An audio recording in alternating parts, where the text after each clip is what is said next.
Hello, and welcome to our second week on the theme of mental health for Awakened.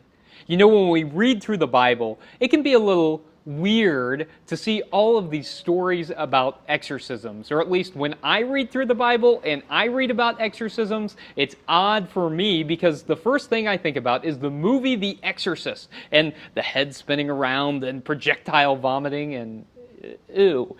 I don't think, though, that's what the Bible actually has in mind whenever we read about exorcisms.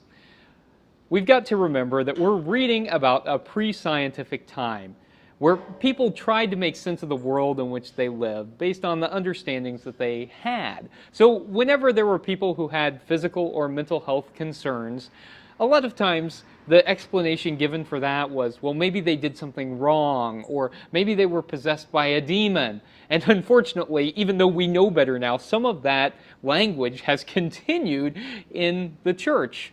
And I don't think that's actually what's happening. People aren't made sick because of the way that they behave in the world, and it's not because they've been possessed by a demon. It's just the realities of living. That if you are alive, sometimes you get sick, sometimes you get really sick. Sometimes you emotionally feel really good, and sometimes you don't. Sometimes we have mental health issues that affect our lives, and it's not a result of anything that we have or haven't done. It is just the reality of life. And so I think that whenever we read through these stories, we ought to see how Jesus is portrayed as acting towards those who are suffering, because as Jesus followers, we ought to be inspired by the way that he acted.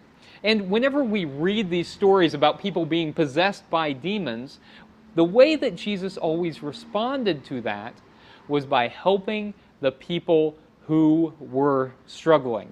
And as Jesus followers, we ought to hear that as our call as well, that we ought to help people who are struggling. That when we are struggling, we ought to seek out help and be met with the resources that we need, because we are all in this life together. So I think regardless of whether you think that Jesus literally healed or literally exorcised demons, or you don't, the response is still the same, that Jesus, whenever he met someone who was suffering, he helped them. And so our call is to help each other. And that's certainly true on an interpersonal level, but it goes beyond that we are called to work for systemic change as well.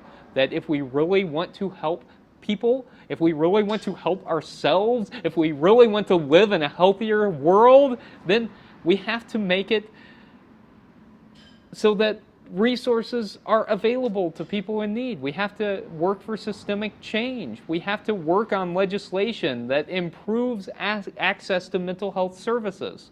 And it is only through that kind of action that real lasting change is available. You know, I think it can be easy in our time to focus on that which is negative. I did my doctoral research on social media, and I love social media. But one of the things that I discovered was that the more you used social media, the more depressed and the lonelier you felt. It's called perceived social isolation, that you felt more isolated, which is really weird because social media is all about connecting us. But it led to feelings of loneliness.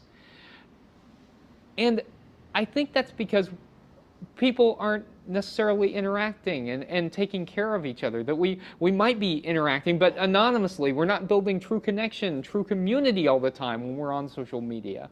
And so we also are always comparing ourselves to other people. And it can be tough to focus on that which we have in our lives right now and that which is good. Because if we focus on what we have to be thankful for, and I recognize that we are all coming from different places, that we all have different struggles, and that life is really tough for some of us. But if we focus on that which we have to be thankful for, it can recenter us. It's a mindfulness practice. One of the things that I do is I keep a gratitude journal on my phone. I'm not very good with paper and pencil or anything like that. I'm not very good at journaling, but I do always have my phone with me. And so whenever something happens that I am grateful for, I just take a moment and I write it down in an app on my phone. I write it down so that I can remember it. And whenever I am feeling a little down, I look at that gratitude journal that I have created in an app on my phone, and I look at all the good things that are going on in my life, and I take just a moment to focus on those good things and to give thanks for those things.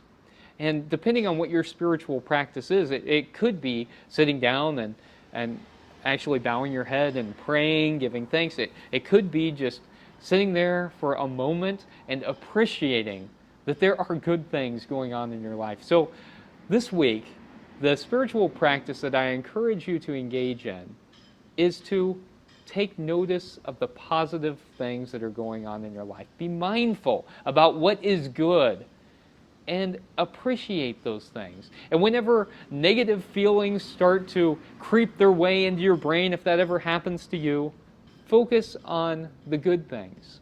Because recentering ourselves like that can help us to get through even the most difficult times.